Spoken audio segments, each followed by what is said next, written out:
Hi everyone, in this video, I will be showing you how to fix Messenger missing chat history.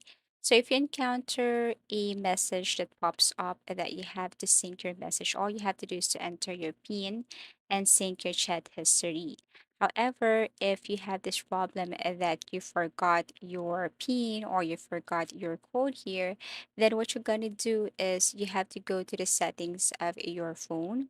So for this time, I have to use my mobile in order for you to easily see the settings. So let me go to my messenger first and then tap these three lines on the left side.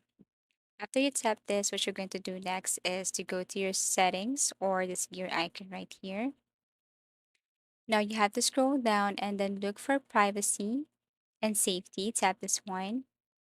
Click this end-to-end encrypted chats and message storage, and then you can reset the pin or generate for the code. Now, if you don't want to use this one, or if you forgot your pin or your code, then you can click this turn off secure storage or delete and turn off secure storage. And that's it. When you go back, you can open your messenger without any hassle. I hope this video helped you. Please do like and subscribe to our channel and see you again in our next video tutorials.